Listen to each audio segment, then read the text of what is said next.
Hold on. It was Fallin. It was Fallin1. There we go. So let me check if my annotation software is working.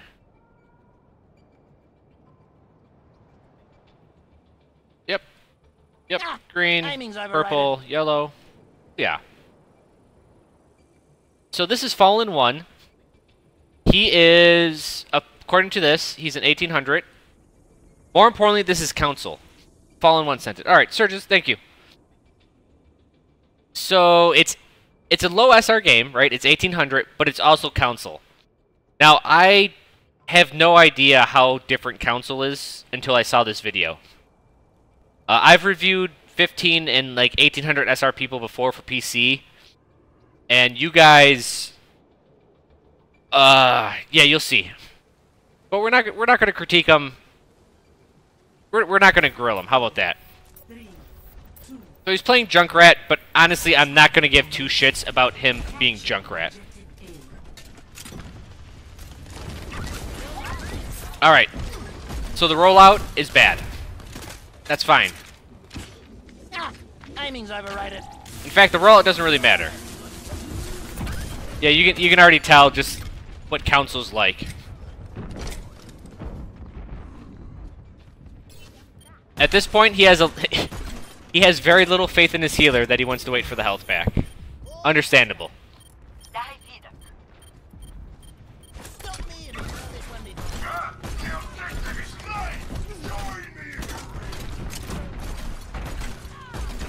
So he's shooting. He's shooting. I don't know if he's seen the enemy yet. So already, this is like a low-level mistake on PC or console. It doesn't matter. It's just trying to stay back and looking what's going on and reacting to it instead of just playing. He just boops Sebastian out. Now this looks very similar to the game I played earlier, right? I kept on trying to get back here on the flank and just doing really annoying shit. Which is cool. This is, you know, the correct thing to do. This is essentially a flank.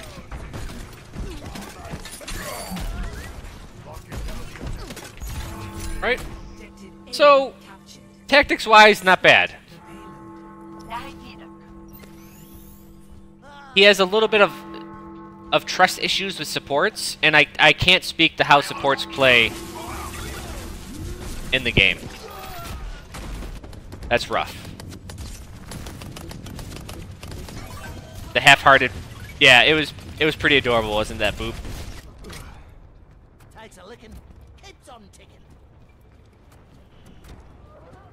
But I was always curious what low-level SR games. Oh, you're way far away from the mine.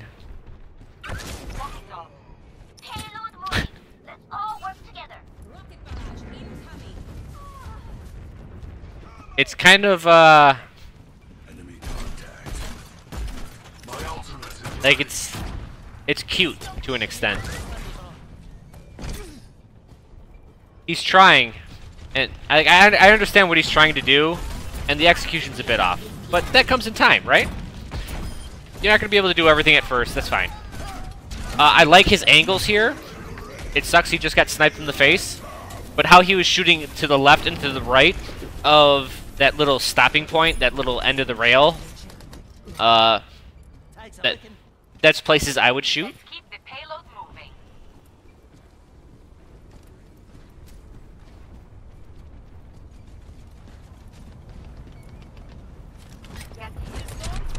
Up. Yeah, watch out for anything with a border around it. It's a little bit, you can't just jump into it by holding against the wall.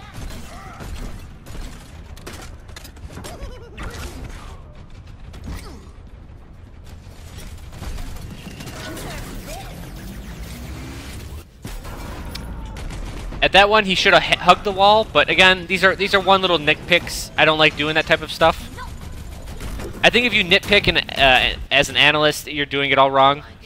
What I should be looking for right now, which is, you know, I kind of already did, is you have to look for themes of the things that he's doing wrong.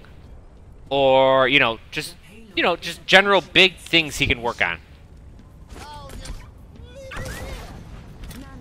He made that one, but then he won. Look at that. And that's a game of Overwatch on the console.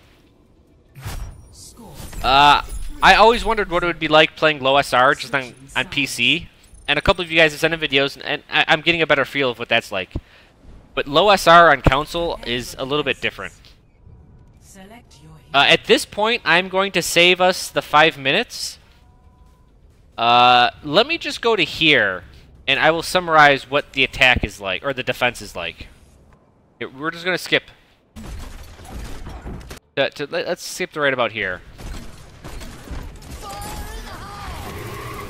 See, there's no one attacking. There's no one back here. There's 2 people. All right, that's it. I think the entire team quit, and it's like a 6v2 right now. So we're not gonna watch that. But the things that I want to focus on here, and if you watch my double mind jump video, I explain what I see wrong here. Oop. So he tries to do a double mind jump, right? Doesn't work. Now, I see, while the mistake, like, he just has to get better at it, but here's the thing, guys. I talk about it in my double mind jump video. Actually, you know what? We're bringing up the picture. Bringing up the fucking triangle. Alright, so here it is, boys. Here's my method to my madness. And don't worry about stream starting soon.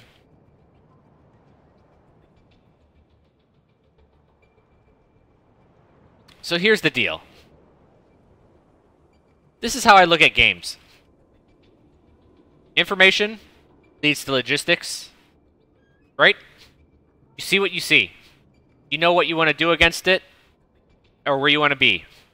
How you go about that is logistics. Logistics will take you to a position. From that position, you will do action. So what action is? Action is skill. Or mechanical, like mechanical ability. I care about skill the least. Why do I care about skill the least? Because skill comes with time. Sure, there's drills you can do with it, but for anyone lower than 4K, and I don't even like using SR as a metric, but for anyone lower than 4K, mechanical skill comes in time. And like I said before, guys, that Twitch aiming and all that shit goes square down to an octagon. 3. That's an octagon, right? 1, 3, 4, 5, 6, 7. Yep, there's 8 sides. 8 sides. And to like, it's gonna be a deformed circle, but to a circle. And as you get better at things, you shave off the edge, right? Shave off the edges, right? And from here, you shave off the edges even more, and it becomes a circle. This is how you get from normal aiming to quote-unquote Twitch aiming. It's just fast aiming. So, action and skill, this comes with time. The more you practice, the more you play, the better you'll get. But you'll get better faster if you worry about this part. This chunk is basically thought. He has bad awareness that comes with playing the game. Yeah, I'll get to that in a bit. But his skill is... I know everyone says, like... I know if he watches this Fallin, I don't mean to, like, repeat what chat said just because they're angry. Well, they're not angry, but they're all like, this guy's terrible. Like, it wasn't... He knows this. He's not doing the greatest stuff ever, but he's trying. As long as he keeps playing, his skill will get better. So I don't give a shit about this. I would only critique someone's skill and mechanical ability, honestly, if it was like someone like Kepri. But I don't even think most people that are skilled would come to me to ask for help, just because they don't believe I have this ability. Which is cool, that's fine, whatever. But I would only correct someone's actions and mechanical abilities unless they're like incredibly skilled. What I care about are the lower ones. Position, logistics, information. Information. Did he have bad information gathering skills? A little bit. There was a couple times where he was doing nothing or waiting on a health pack, for little to no reason. At the where the part's at right now, where he just sits at the health pack, and then he kind of goes to point. He didn't see anything at point, but he shot a couple times at the point, and then he just went into the back room and he kind of fiddled in there, and then he went up top. All of this while you're doing all of this flanking, you're not gathering any information, and that's what really hurts you. Even if you're in combat, just stay on the far side of combat as a Junkrat at first. So be a long-range class, and just see what's going on so you can actually make, there's thought behind your movements. So if we look at it, and this is the part I'm talking about right here. So he doesn't even know what's going on at the point. He's just chilling here, right? You're shooting, you're ricocheting. I don't know if that was practice or you're just bored. But he didn't even know, like, his team was on point, and he starts shooting. He just kind of shoots around, doesn't really see anything, goes back in. Right? I don't care about the play itself, but he's just not getting information. That's what I care about. This makes sense, and from here he does a lot better. He stays engaged in combat. He does this just little just kisses the Bastion off the edge. And now he starts, you know, and now you can actually make actions. Like you have information to base your actions off of. So from here on out, I consider his mechanical skill okay. Or his information gathering ability okay.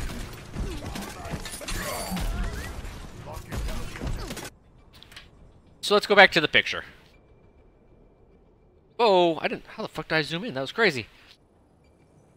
So you need to work about just watching more, watching the team. We'll just say sight. Logistics. Your ability to move. Here's the kicker with flanking. I'll just consider what we just watched. You were attempting a flank. The problem with flanking, if this is the point, if you want to go into this room, go up the stairs, across the balcony, and attack him from behind, this entire path takes a lot of time.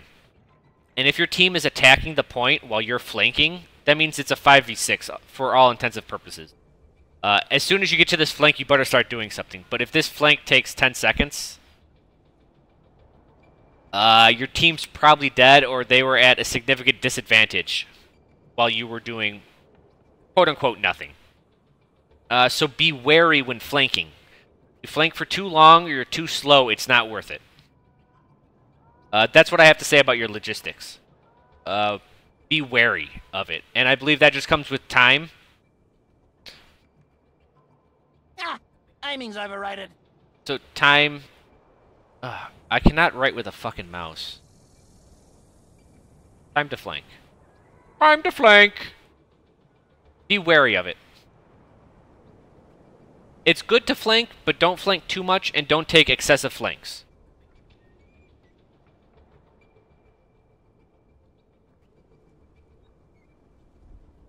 Your positioning...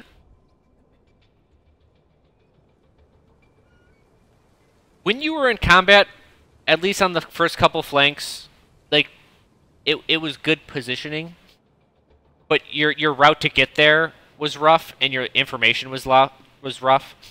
Therefore, your positioning, just by nature of being built upon logistics and information, is going to be... It was a little rough.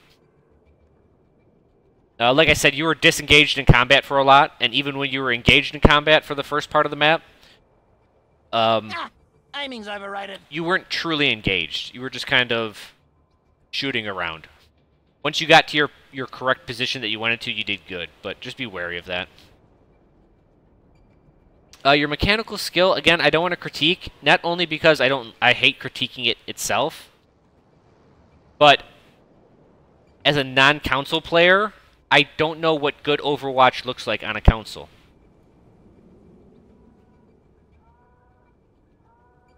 Now, what I wanted to talk about your remote mine jumps, and this is a problem in the community. Every gaming community has this problem. And I'll just use the double mine jump as an example. The double mine jump is a technique. That's all it is, but it's a technique based off of its tech. I guess if we're using a fighting game analogy, it's some sweet tech, hidden tech. But it relies on fundamentals.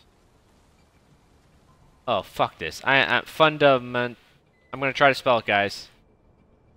There we go. Jesus Christ. It's reliant on fundamentals. So if you don't have the fundamentals to do a normal mine jump, then I would not try a double mine jump, right? You don't really know... I'm assuming you don't really know how far it takes to do a jump. How far you can go for a jump, and more importantly, like, why to do that jump in the first place. There is 1, 2... I think you had 3 failed jumps. And not only that, you waited 2 jumps on one of them. And they wouldn't have provided you anything. And that's because your team was already pushing up ahead. And the position that you could have gotten from it, it wouldn't have been of any value. So the truth is even though you failed the jumps, more importantly, pre the jump, you failed the information before it. Right? You didn't see that jump was actually not needed. You could have just backed up your team from behind on the ground, and you would have achieved the same goal that you would have if you tried to, use a jump. And since you didn't use a remote mine to do the jump in the first place, you would have had that resource available to you in case someone engaged you. So it's just a less greedy version. It's solid. It's a more solid fundamental view to look at it. So if you're trying a technique, it's cool that you're doing it, but remember the fundamentals that it's based on. Don't try to mimic a technique without first understanding the underlying skill set. I say that in my remote jump find video. It's more important to know why you're doing it than it is to actually do it. Let's see what else I wrote down. Oh yeah, so I did write down you need to get into combat more. And I believe we covered that with talking about your information, logistics, and position. And I wanted to make an example. So you flanked a lot in this video. You really did. Like, you tried to stay on the side, you tried to do a bunch of fancy jumps, which is cool and all. But a thing I did in Season 2, so for me, for Season 2, in Overwatch, yeah, I played Junkrat only, but I did not flank. At all. So for 3 months, I did not flank at all. I never went around. I forced myself to fight every single person head on. I just made myself deal with it. Even if I was at a disadvantage, I believed at that time, I was like, look, Junkrat is going to get dove on constantly.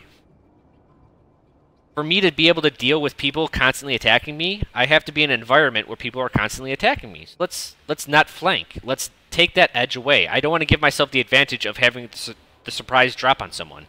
I want someone to see me, I want to see them, and then I want to fight them. 1-on-1, 2-on-1, 3-on-1, whatever. I'm going to try to fight my way out of it.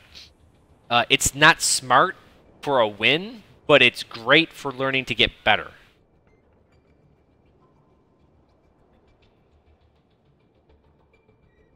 So, what I'm saying is, it's okay if you want to take things out of your skill set completely. If you want to take flanking out of your skill set, if you want to flank more, actually. Like, see if you just start losing constantly. Season 3, I picked up flanking to a high degree, to a point where it was almost detrimental to my success. You learn really quick that way. So it's okay, and you can apply this to abilities too, and this applies to any class. Like, as McCree, don't use your flashbang. See what happens. See if you can really fight your way out of certain situations. You'll notice after you start doing that for weeks, when you start adding flashbang back into your skill set, you'll have tremendous results.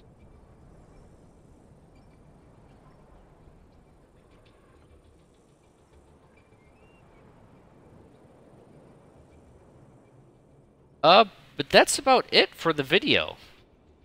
For the critique. I know